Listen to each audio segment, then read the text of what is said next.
नमस्कार, दिन भर की बड़ी खबरों में आपका स्वागत है। मैं हूं शिवानी। आज की खबरों में बात होगी बिहार में जेडीयू को लगा तगड़ा झटका, प्रदेश महासचिव ने दिया इस्तीफा की। वही टिकट के लिए मांगे 2.5 करोड़, कुर्ता फाड़ कर रो रहे नेता, आरबीओ हो रहा वायरल की और पोस्टर में नहीं छपा फोटो। दोनों डिप्टी सीएम ने योगी के खिलाफ खोला मोर्चा, खुला बायकॉट की। वही पूर्व बीजेपी एमएलए आवास के पास जले मिले वोटर रिकॉर्ड, वोट चोरी के जांच तेज की। साथ ही खबर के अंत में बात होगी कांग्रेस नहीं बनेगी किसी की खाद, तेजस्वी पर तंज की। इसी के साथ आज दिन भर की सभी बड़ी और प्रमुख खबरों को जानेंगे विस्तार से। उससे पहले एक नजर सुर्खियों पर। बिहार में जेडीयू को लगा तगड़ा झटका, प्रदेश महासचिव और पूर्व विधायक का इस्तीफा, बीएसपी से लड़ेंगे चुनाव। बिहार चुनाव 2025 को लेकर राबड़ी आवास के बाहर नेता ने कुर्ता फाड़ा और जमकर रोया। बोला टिकट के लिए 2.70 करोड़ रुपए मांगे। आरजेडी की पहली लिस्ट में 52 नाम शामिल। अलग लड़ेगा कांग्रेस, सीटें घटाने को तैयार नहीं। आरजेडी लेफ्ट ने कांग्रेस की 11 सीटों पर उतारे प्रत्याशी। अखिलेश के दियों और मोमबत्ती पर खर्च क्यों बयान पर छिड़ा विवाद। बिहार चुनाव को लेकर सरगर्मियां तेज हैं, तो पश्चिम बंगाल में भी सियासत गरमाई हुई है। गोरखालैंड मामले को लेकर पश्चिम बंगाल के सीएम ममता बनर्जी और प्रधानमंत्री मोदी के बीच विवाद गहराता जा रहा है। दार्जिलिंग में अलग राज्य की मांग को लेकर प्रदर्शन भी हुए और बाद में गोरखा स्वायत्त परिषद भी बनाई गई। और अब मोदी सरकार ने एक बड़ा कदम उठाया है, जिसे लेकर ममता भड़क उठी। तो क्या है पूरी खबर, जानने के लिए देखिए ये रिपोर्ट। पश्चिम बंगाल में अगले साल यानी कि 2026 में विधानसभा चुनाव होने हैं। उससे पहले गोरखालैंड का मुद्दा तूल पकड़ता जा रहा है। दार्जिलिंग में काफी वक्त से अलग राज्य की मांग की जा रही है।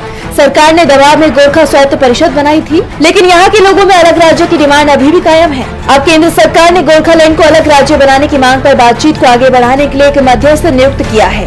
इस मामले में सीएम ममता बनर्जी भड़क उठी और उन्होंने नाराजगी जाहिर की। बता दें कि पूर्व उप राष्ट्रीय सुरक्षा सलाहकार और सेवानिवृत्त आईपीएस अधिकारी पंकज कुमार सिंह को ये जिम्मेदारी सौंपी गई है। केंद्र के जरिए नियुक्ति पत्र भेजे जाने के बाद ममता बनर्जी ने पीएम मोदी को एक पत्र लिखा। उन्होंने दावा किया, गोरखालैंड से संबंधित कोई भी पहल करने से पहले राज्य सरकार से चर्चा जरूरी है। लंबे प्रयासों के बाद गोरखालैंड क्षेत्रीय प्रशासन में शांति बहाल हुई है। बिना चर्चा के कोई भी कदम उठाने से क्षेत्र की शांति भंग हो सकती है। पश्चिम बंगाल सरकार का दृढ़ विश्वास है कि गोरखा समुदाय या जीटीए क्षेत्र के संबंध में कोई भी पहल राज्य सरकार के पूर्ण परामर्श और सहयोग से ही की जानी चाहिए, ताकि लंबे प्रयासों से स्थापित क्षेत्र की शांति बनी रहे। इसके साथ ही सीएम ममता बनर्जी ने पीएम से अपील करते हुए कहा कि पश्चिम बंगाल सरकार से परामर्श और उचित विचार विमर्श के बिना जारी किए गए नियुक्ति पत्र पर पुनर्विचार करे और उसे वापस ले। ये कदम केंद्र और राज्य के बीच सच्ची सहानुभूति और संघीय भावना के हित में उठाया जाना अपेक्षित है। अब पीएम मोदी सीएम की मांग को मानेंगे या नहीं, ये देखना होगा। सीएम ममता बनर्जी के तेवर सख्त नजर आ रहे हैं, तो सख्ती सुप्रीम कोर्ट के रुख में भी दिखाई दे रही है। उत्तर प्रदेश की योगी सरकार को सुप्रीम कोर्ट से बड़ा झटका मिला है। सरकार को सिर्फ झटका ही नहीं लगा, बल्कि सुप्रीम कोर्ट ने सरकार के अवैध धर्मांतरण कानून 2021 पर कई सवाल भी उठाए, जिसके चलते योगी सरकार सत्ते में आ गई है। तो कौन से फैसले पर सुप्रीम कोर्ट में उठे सवाल और क्या है पूरा मामला, जानने के लिए देखिए ये रिपोर्ट। यूपी में अवैध धर्मांतरण कानून 2021 के तहत दर्ज कई एफआईआर सुप्रीम कोर्ट ने रद्द कर दी है और साथ ही इस कानून पर कई सवाल भी उठाए हैं, जो योगी सरकार के साथ साथ पूरी बीजेपी के लिए बड़ा झटका है। कोर्ट की तरफ से कहा गया कि आपराधिक कानून का इस्तेमाल निर्दोष लोगों को परेशान करने के लिए नहीं किया जा सकता। सुप्रीम कोर्ट में मामले की सुनवाई करते हुए जस्टिस जेबी पारदीवाला और जस्टिस मनोज मिश्रा की पीठ ने कहा कि जांच के दौरान ऐसे कोई ठोस सबूत नहीं मिले जिनसे पता चले कि धर्मांतरण दबाव या प्रलोभन के माध्यम से कराया गया था। उत्तर प्रदेश धर्मांतरण निषेध अधिनियम 2021 की धारा 4 के मुताबिक शिकायत केवल पीड़ित व्यक्ति या उसके परिवार के सदस्य की ओर से ही दर्ज की जा सकती है, न कि किसी बाहरी या तीसरे व्यक्ति के जरिए। कानून के कई प्रावधान प्राइवेसी, समान व्यवहार, लोगों की आजादी और संवैधानिकता की कसौटी पर खरे नहीं उतरते।